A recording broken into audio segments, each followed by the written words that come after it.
Hello there, we're Rachel and Megan. We are two community pharmacists, for those of you that might not have heard us talking before. And our goal, I suppose, is when we're in work every day, we're dispensing medication a lot. And although medication has a place in health, we do feel that there are a lot of other options available to help people attain long-lasting health. And a lot of them are lifestyle choices and natural ways to keep ourselves well. So today the focus is on work wellness. So I'm going to start talking about a few things, practical things: sleep, exercise, and nutrition. Then Megan is going to talk to us about something that's very topical: working from home. And she's going to switch back to me. I'm going to talk a little bit about relationships and communication at work. Now Megan is going to talk about ergonomics, which is basically making the environment around you to work for you in work. Then I am going to talk to you about work goals. I'm going to finish off talking about work goals. So we hope that you get some nice ideas from this. So I suppose, first of all, starting about sleep, exercise, and nutrition. These are three things that I think are really important to keeping yourselves well in work and from preventing you from burning out. Megan and I actually have done a talk on burnout and how to prevent burnout, and we talk a lot about this in that talk, so there'll be a bit of overlap there. So if you want more detail on that, I would recommend you looking at the talk on preventing and treating burnout, because I just go into it in a little bit more detail in that one. But first of all, talking about sleep, I just think it's so important to get your sleep. So they say that adults need 7, if not 8 hours of sleep every night. And a lot of us aren't doing that. A lot of us, I think the average is, what did we say the average was? 6 hours and 30 minutes. So a lot of us aren't getting 7 or 8 hours sleep a night. I suppose it's quite obvious why we need sleep. It's just to recharge us for the next day and to help us rest. And it also, I suppose, consolidates all of our memories. So all of our short-term memories are into long-term memories during our deep stages of sleep. So that's why it's also very important. Very important for our immune system. Our natural killer cells are a lot more active in people that get the 7 or 8 hour sleep than people that don't. Our brain function, so people that get enough sleep have healthy brain structures, a lot of powerful brain waves, and a lot of really healthy electrical activity. Their cognitive function is a lot better, and they've done a lot of studies, I suppose, on students, that they are much more able to focus and pay attention when they do get enough sleep. So the other thing actually, which is very important, is that there is a very strong link between lack of sleep and anxiety, depression, and paranoia.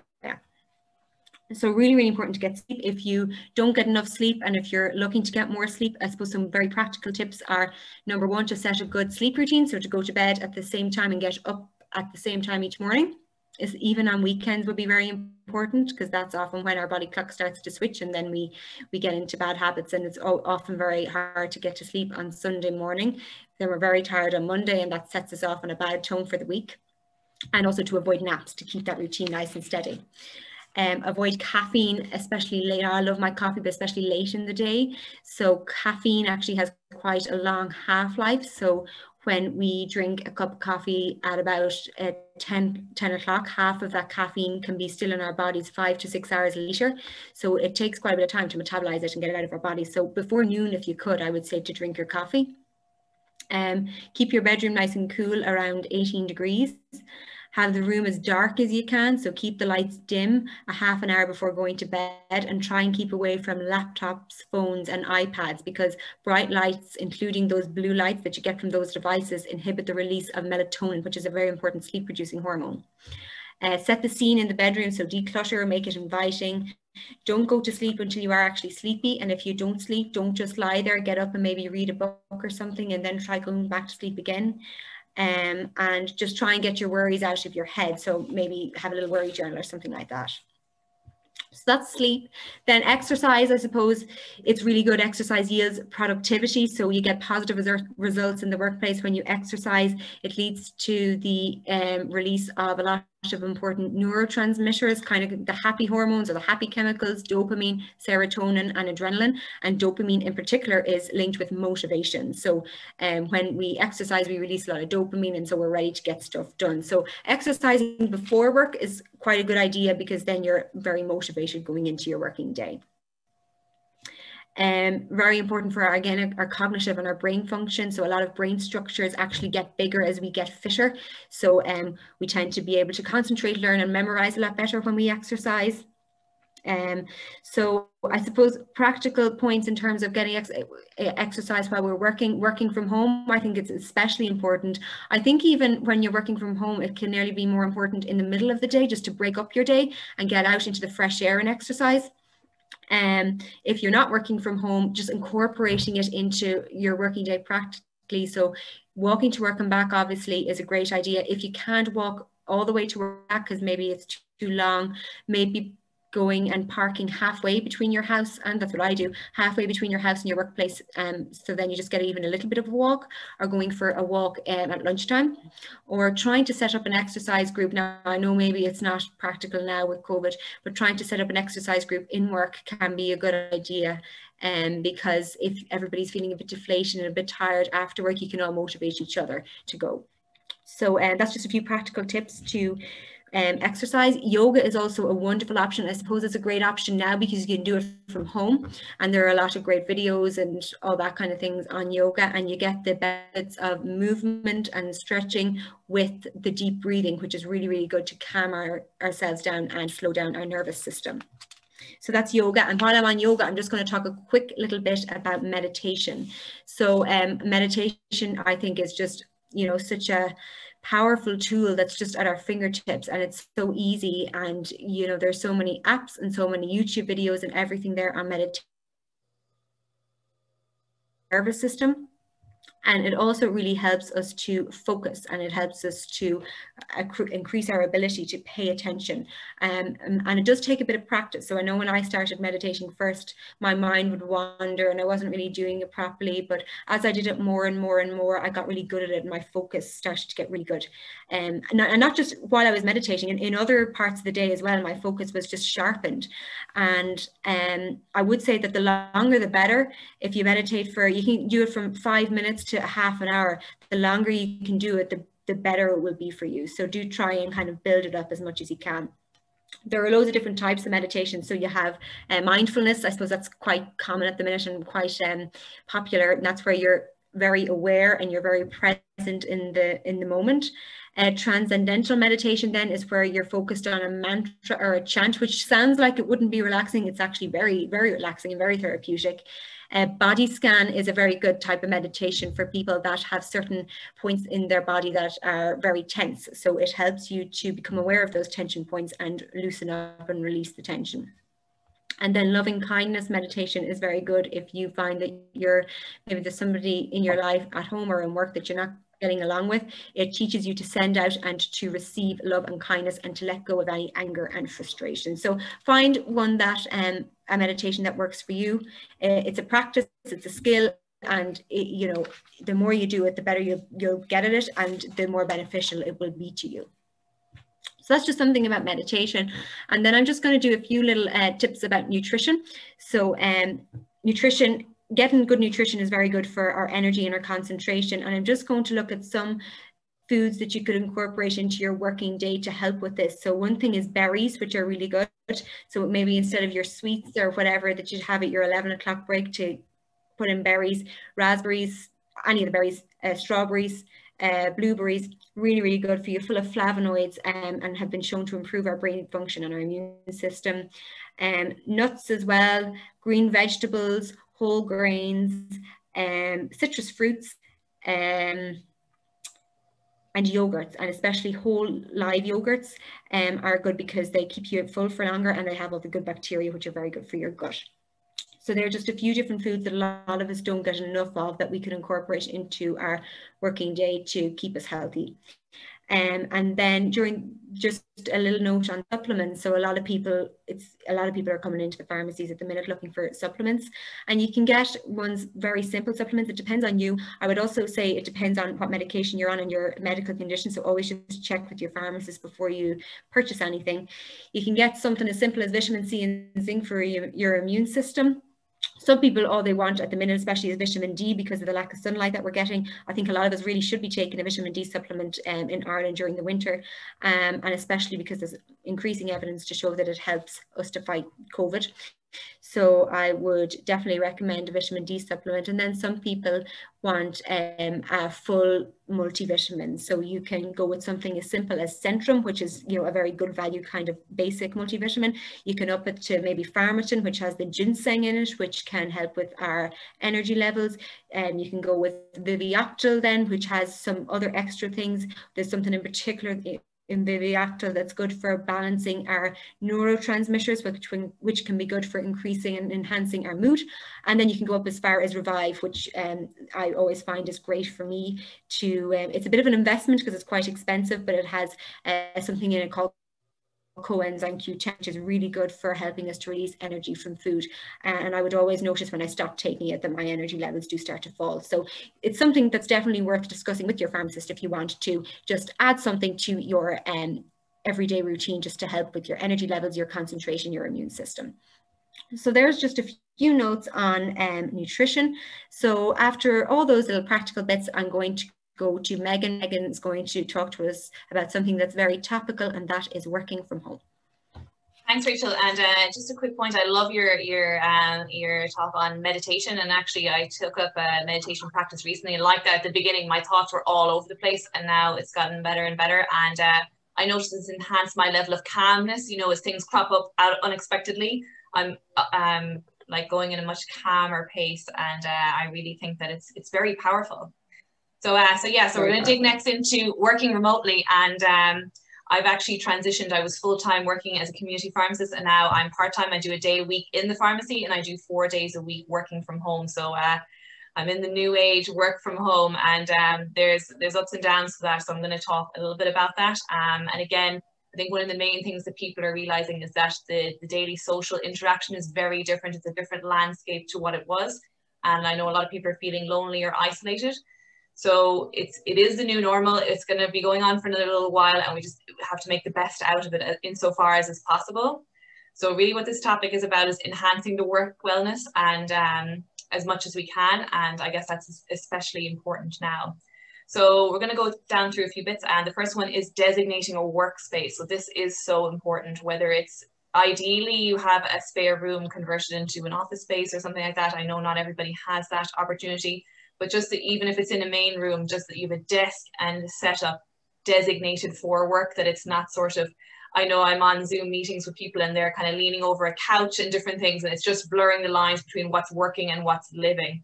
I heard a quote recently, and it was a rhetorical question, and they said, you know, are we working from home or living in work? And again, the two can seem to merge in together. So having a designated workspace, it's good for just the mind as well, like a bit of privacy, it's streamlined, it's a work environment. And then when you come away from it, you're living essentially in your evening or that type of thing. So next to creating a comfortable working environment. Again, this is a very practical thing. You know, a lot of people, it's about having a desk setup that works for you. The size of the desk has everything you need on it. You have your office supplies, a lamp if you need it, the chair is comfortable. You've good internet, that type of thing. Just setting yourself up really well so that there's nothing kind of irritating you during the day, whether it's you can't get a pen or everything. Just have everything you need there and have it set up for your convenience. And also as well for the environment to be organized, just as again is good for the mind. Another challenge from working from home is boundaries, especially for family or colleagues or people that you might live with. And this is especially important, you know, if there can be interruptions if you have live meetings or a Zoom teleconferences, that type of thing. So clear communication with the people that you live with, and you can set up, if you have a room, you know, that you could close the door to, or you could put up a sign saying in meeting, if you're in a meeting, or if you're working and you could still talk to people, you know, that the sign will come down then. I actually have that myself. And again, it's just so that the people aren't bursting in the middle of a live call. And if everyone has your schedule, it's fine, but my schedule is quite, it changes a little bit. So it just keeps everybody clear, and it just enhances the work focus and everything like that. So next is definitely having a schedule and a consistent routine. Human beings really thrive on structure, and it's good for you and your family and your housemates and everything, and puts a bit of shape on the day. Especially working from home, like the days and the times can just all merge and blur together. So having a bit of a structure, breakfast, lunch, dinner, breaks, everything sort of set up, and the routine. One thing I will say as well about working remotely is that you get up and you get dressed. you know, dressed for work. A lot of people, and look at it, that's one of the perks, is that you can wear kind of more lounge wear, but it's just better for your mind. It doesn't have to be like a suit and tie, but just that it's something that makes you feel like you're in work.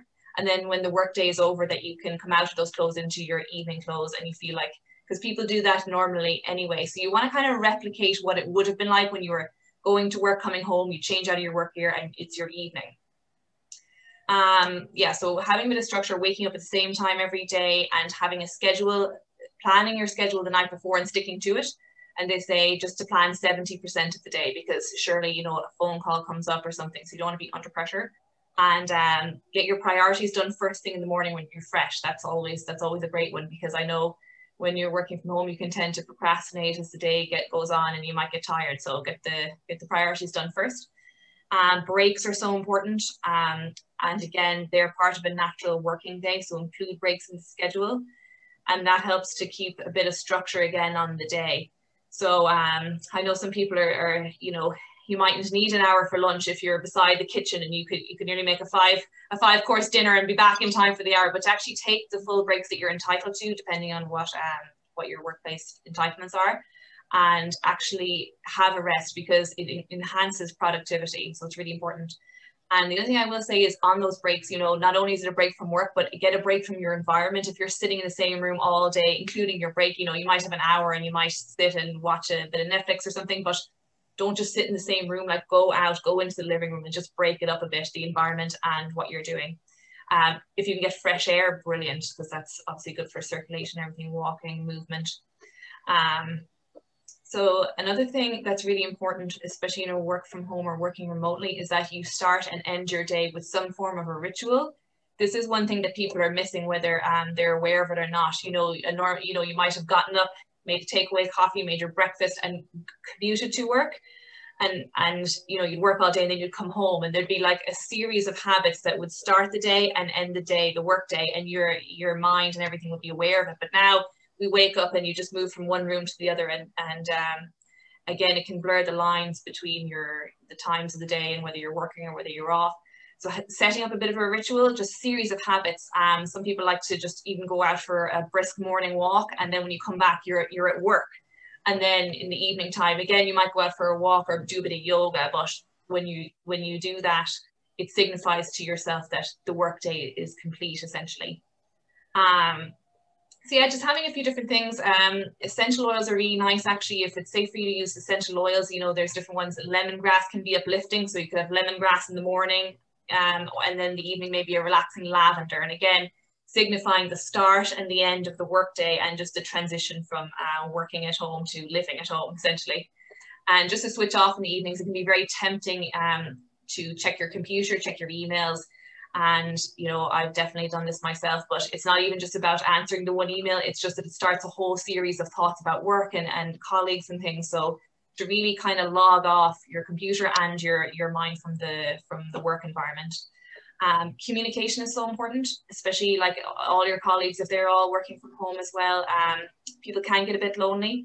So the power of just checking in, you know, setting up teleconferences. I know some people, if they used to have, say, 11 o'clock tea break, that they set up a Zoom at 11.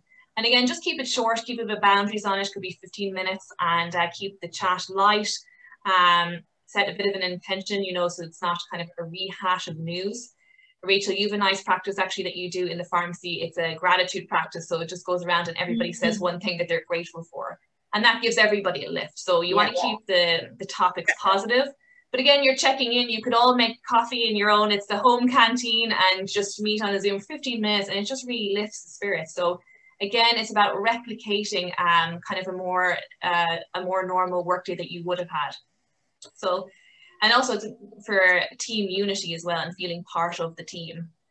And I guess remember that there's a lot of other people who are doing this. So if you're struggling with one element of it, whether you're finding yourself in the evening like a lack of focus, like ask somebody, because people have come up with some really interesting strategies to overcome this work from home, different challenges. So check in with people around you, because you might get some ideas. And again, just a bit of novelty. The brain needs novelty, so we need to engage in some creative activity and just a bit of variety. Actually, my sister Rachel, she showed me this website recently. It's called Window Swap, And basically you just, you can click in and it shuffles it and you look out somebody else's window. So say you'd look at what I'm looking at and I'd look at what you're looking at. And it's just, you know, again, bit of novelty, bit of something, because when you're at home all day, there's no real stimulation. Like it's a bit monotone. Whereas if you're at work, you know, this person will come in or the post person will come in and it just breaks it up a bit. So creating a bit of novelty, especially on Actually, your breaks. Megan, just a point. Apparently, the Windows Swap students are doing that on their Zoom calls to their teachers. They switch their backgrounds to confuse their teachers. So the teachers are on the Zoom call getting really confused. So yeah, use it wisely. Yeah, use it wisely. It's funny, actually, I've clicked into a few all around the world, and some of them, you know, it's like, oh, I'd love to be there, and some of them you're grateful actually what your own view is. So it's a mixed bag, I guess. Very true. So this can be a great time as well. What I was saying about creativity is we have a bit of extra time, and to channel it into something fun, something interesting, maybe a craft or something like that in the evening, that you have something planned for after work, so you're not tempted to just continue working, or again, just to have a bit of structure. And, you know, we're using computers a lot, probably a bit more. So just be mindful of screen time, and then the evening just planning something that's not necessarily on a screen. So a bit of variety. Again, I guess the main thing at the moment is that there's a lot going on in the world and it's very stressful for a lot of people. So to incorporate fun into your day, just good, lighthearted fun, and that really lifts the spirits. And if there's anything that you can find that's actually a perk for your new working status, whether it's you don't have a commute or whether you get to spend more time with family, just to kind of really zone in and give gratitude for that, I guess. A couple more points I wanted to go through is to get out of the house every day. You know, go for a walk, go for a short drive, because people can get a bit of cabin fever from being inside all day. So just get outdoors, out in nature, and mix it up a bit.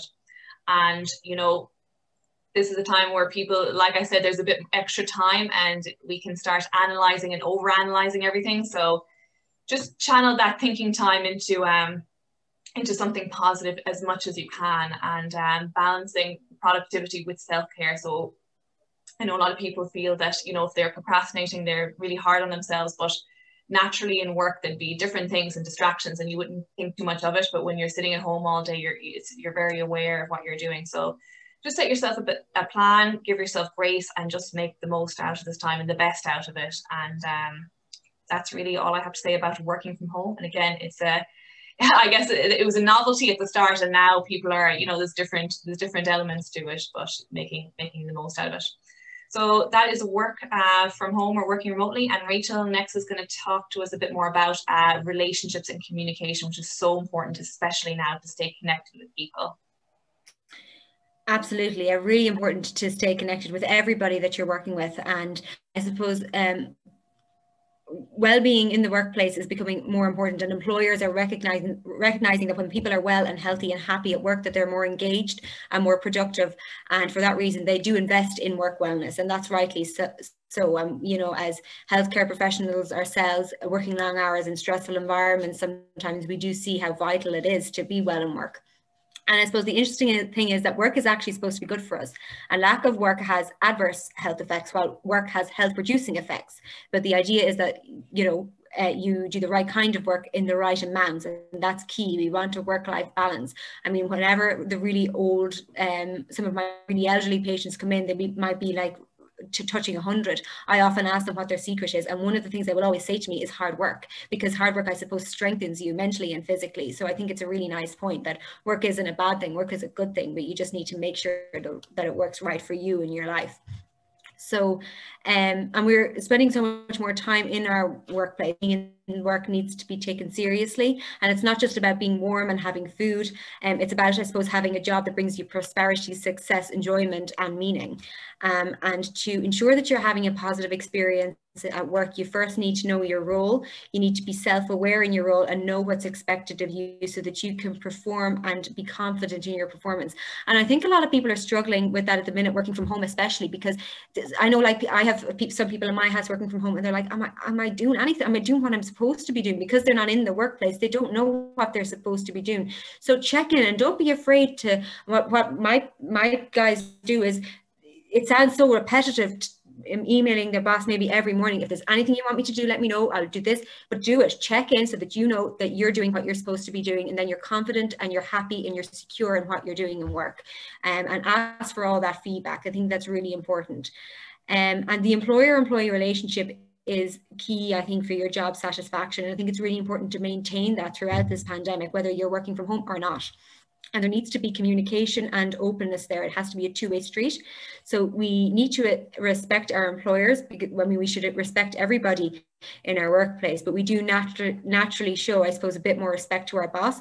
But we also must always remember that they're just another human. And at the end of the day, we're responsible for and in charge of ourselves. And this is an important lesson that I've learned in the last 4 years, because when I came into the scene, I suppose, as a very young pharmacist, I very much had my boss on a pedestal, and I was very aware that he was my boss and he could fire me and he was paying my wages, and I had all these thoughts in my head, and it really instilled a sense of fear in me that didn't serve me. I was so much less productive. Whereas now, because I'm a lot more, I suppose, confident in what I'm doing, and I just level with my boss and I have great relationships with them, I do a much better job. So it's really important that you don't feel completely subservient, and that you have the freedom to make some of your own decisions, because lack of autonomy is one of the primary reasons people are unhappy in work. So set yourself up and work so that you're self-sufficient, that you know your role, and that you're confident that you're doing a great job. And if you're unsure, ask for feedback and be very open to advice, so that you can improve yourself. So I think that's really important. I just want to talk a quick minute about assertiveness. So I'm learning assertiveness as I get older, and assertiveness sometimes has a bad rep. It can be perceived as being difficult or sharp-tongued, but assertiveness is just about being strong and clear. So you're not being aggressive, but you're not being passive. It's that, I suppose, perfect in between, which can be so hard to get. You're respectful and you listen to others, but you also communicate your needs. And people don't voice their needs enough, and that can be the reason that they maybe don't stay in a job. They let issues fester and they don't address them until eventually they can't take it anymore. And now we can't continuously make mountains out of molehills. We have to be able to let some things go. It's about striking the balance. Know when you can't let it go anymore. And if there's an aspect of your job that's not working for you and is affecting your well-being, whether it's the volume of work or the hours, don't be a victim of those circumstances. Create the circumstances you want, or at least ask. Because most employers want their employees to be happy, and they're willing to compromise to come to a solution that suits everybody. And because they understand that if they don't work with their workforce, that they risk losing them. So going to your employer with a problem is probably not the best. I would always go with a solution or a potential solution as well. So, you know, maybe something like, if I cut my hours from a 5-day week to a 4-day week, I'll have more energy and I'll be able to do a much better job. So show them what they're going to get from it too. Another key lesson that I've learned in maintaining good relationships with my employer is that they like positive feedback too.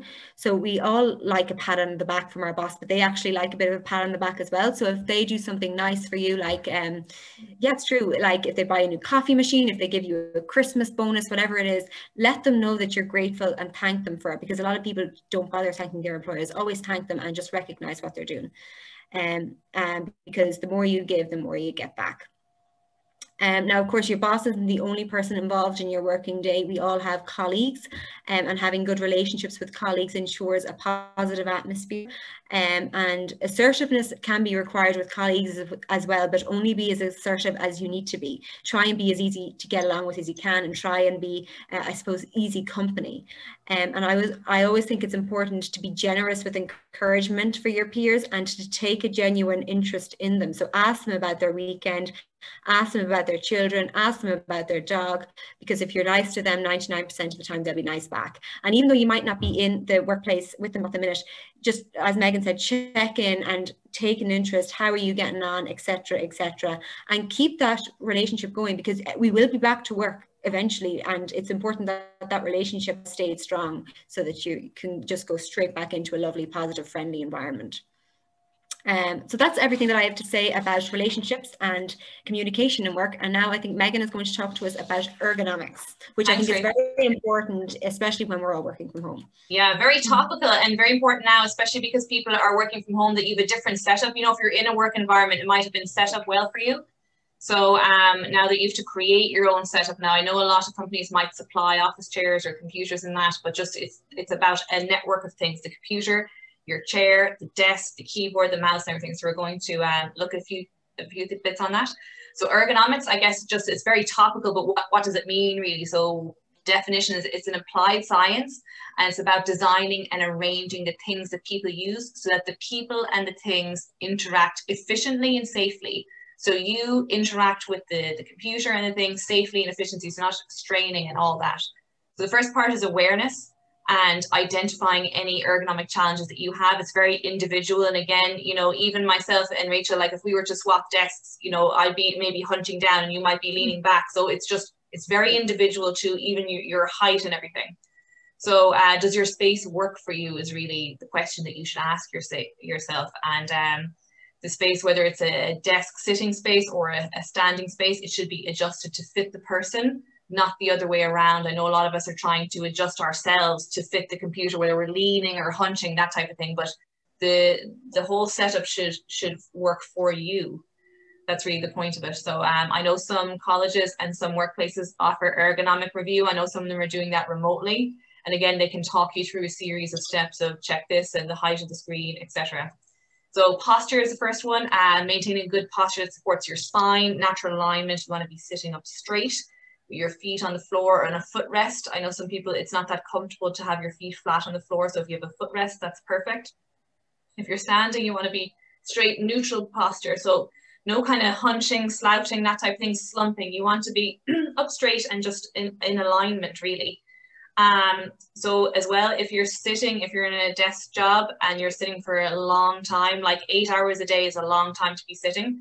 So really, when you think about it, you're spending as much time in your chair as you are like sleeping. So like you want that chair to be as good as your mattress, essentially. So investing in a good ergonomic chair is really, it's an investment in your health.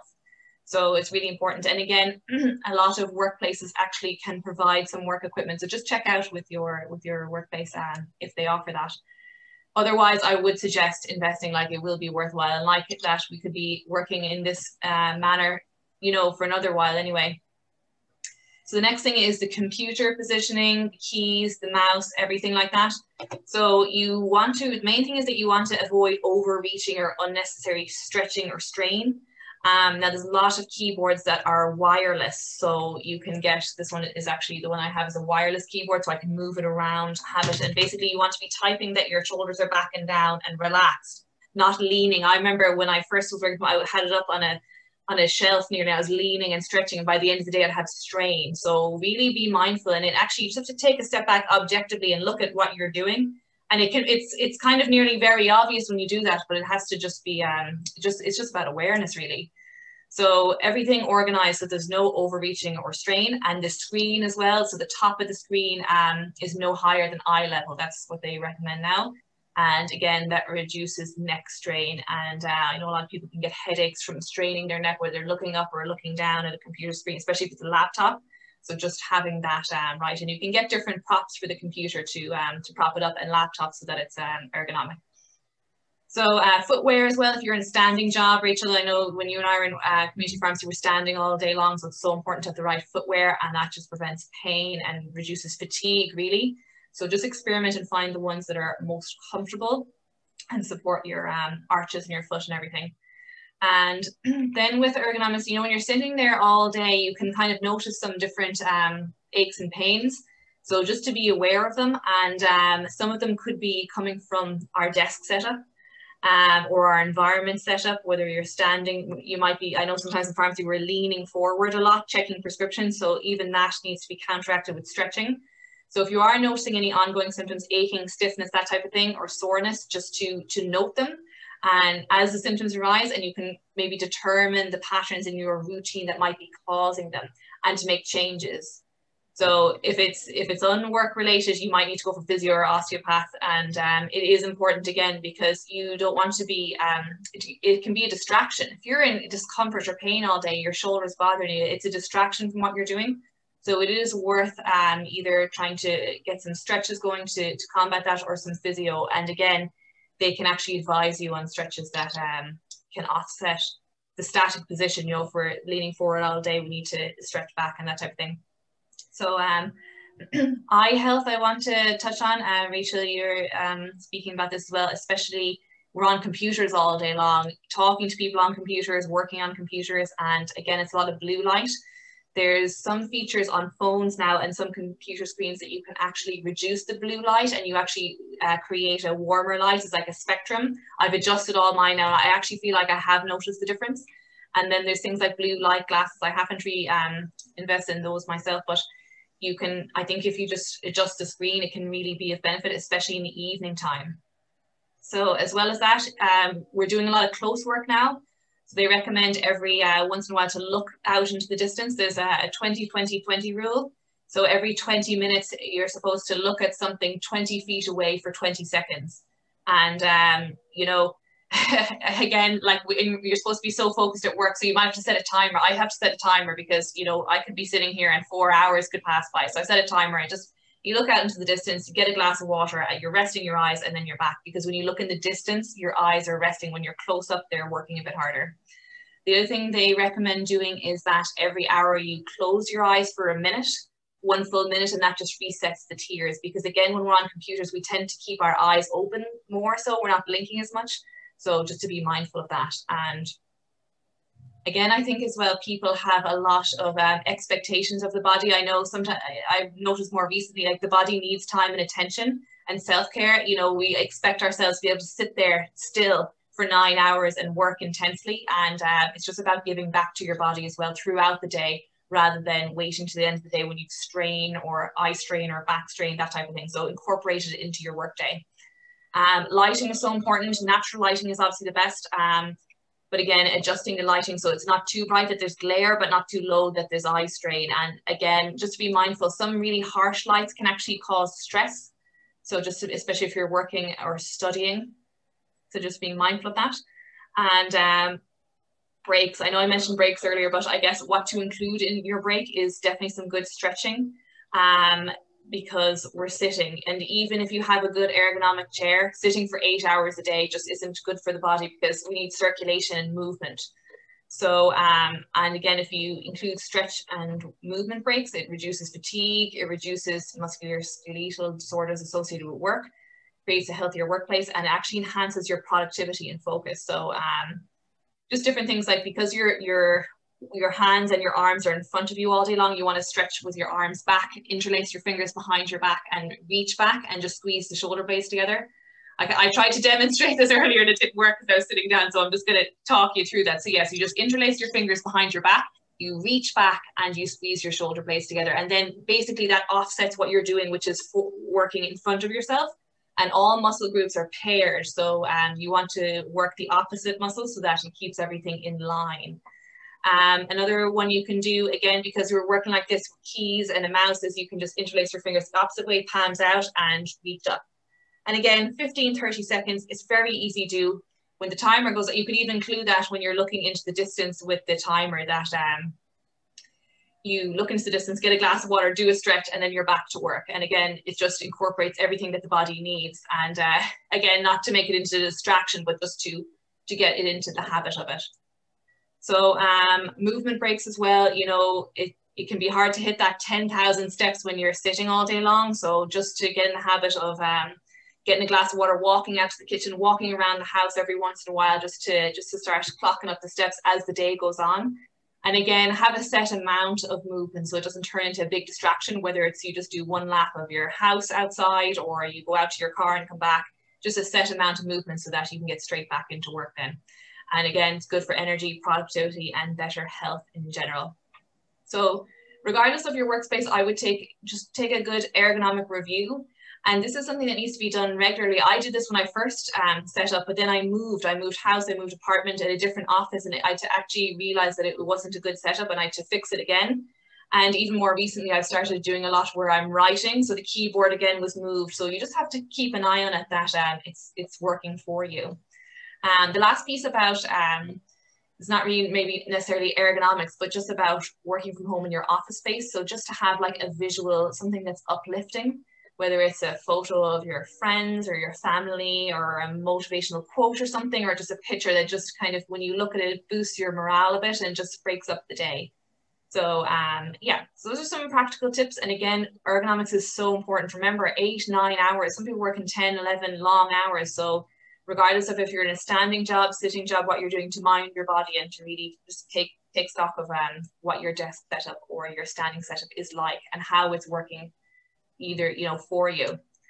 So that's really all to say on that. And Rachel is going to discuss now some goal setting and how work goals, especially, you know, how to modify them for the times that we're in. Yes, and just one thing that I will just say just about ergonomics, just because anyone that's in a standing position all day, I think compression socks are a great idea for circulation. Now I kind of feel I don't need full-on compression socks at the minute, but I just wear stockings like from Dunnes Stores that have a bit of compression in them, and I wear them all the time. I think if I were to give two pieces of advice about health to everybody, I would say meditation, wear compression stockings. I just think they're the most important thing to do when you're working. So goal setting. Goal setting in general is a fantastic life skill, and it gives us a sense of direction and it keeps us on track. And it's especially important in the workplace because when we have goals, we're motivated and it gives us greater job satisfaction. It enhances our self-confidence and it gives us a sense of purpose. So if you feel lost or adrift, which is very common in these times, you need to decide precisely what you want to achieve. Be ambitious without overwhelming yourself and make sure you focus on what you want. Now, what I will say is a lot of people's goals might be on pause, and that's fine. Like I know my goals, a lot of work goals in the pharmacy, and at the minute the goal is to just keep everybody safe. So usual goals are paused, but I'm still thinking about them and working on them in the background because I know that the time will come where, you know, I'll have to power on through and start reaching for those goals again. And some people might have big, concrete, conventional work goals, and they might want maybe a promotion, or they might want to reach certain targets or make a certain amount of money. And I would say that if you have those type of goals, to go for it and don't set too much limits, don't hold back. You know, if there's a position there that you want, say, for example, but you're not qualified for it, check, are there exams that you can take for it? And speak to your boss, because a lot of employers are eager to invest in their staff and give educational opportunities. And ask for educational opportunities, even if you want them not for a particular position, but just for yourself, for your own self-development, to keep your skills updated, whatever it may be. If there's something there that you want to do, ask about it and try and get it. Because it's just so that you can perform better and do a better job. For other people, they might not have massive work goals. They might have maybe a lot of their goals are with their family, or they might be whatever it might be, but you still have some kind of a goal. It might be something simple, maybe like starting a running club in work, or making new friends in work, introduce a wellness program, and those can be just as worthy for you if they're your goals. The most important thing to do when you set your goals is to commit to them and formulate some kind of a plan. So I'll just kind of run with an example at the minute, just so that you can see what I mean about how you would plan to achieve a goal. So the plan will probably change, especially in these times. We all have to be super flexible, and that's okay. The plan can change, but the goal ideally shouldn't change, especially if you choose the right goal that you genuinely want. It should stay the same. So when I say plan, I say starting a running club in work as an example, which I can't do yet because we're not allowed to run together without our masks. So there's no point. But let's say if that was something that I wanted to do in 2022. So your main goal is the big picture. So the big thing I want to achieve is to start a running club in work. So break that down. What small goals do I need to achieve to get that big goal? So the small goals that I would need to achieve would be, I need to get a group interested in running. I need to organize a place and time. I need to get gear together, and I need to book in events or races that we want to compete in. So they're my small goals to get my big goal. So then I get those small goals and I break them down into daily tasks or to-do lists. So first of all, to get a group interested, what daily tasks or what to-do things do I need to do to get that done? So I need to put something up on a notice board. I need to identify the socialites in the workplace so that I can get them spreading it by word of mouth. I need to put something up on the group WhatsApp. So they're the little to-do things that I need to do to get that small goal. The other small goal, to organize a place and time. The to-do things that I need to do, I need to find out what the fee is, ring the local athletic club and book a session. Then if I want to get gear together, which is my other small goal, I need to start pricing t-shirts and start designing them. And then I need to get onto the internet and start Googling races in the area. So they're all my to-do lists, all my tasks that I need to do to get the small goals, which altogether will get me my big goal. So that's how to get goals. You need to just break them down into small goals and then into your tasks. And when you're very committed and very focused and very self-disciplined, and you tick all those tasks off and you keep that goal in the forefront of your mind, it all comes together and you do achieve your goals. So that's just a little tip on how to achieve goals. Really important, I suppose, to keep getting excited about things that you want to achieve, and don't just, keep planning them, because they do say that what we're all kind of working in at the minute is just this monotone. We're not expecting anything to change or happen soon, but it will. So I would say to try and keep a bit of momentum throughout this pandemic, so that there is something nice to start reaching towards once it's all over.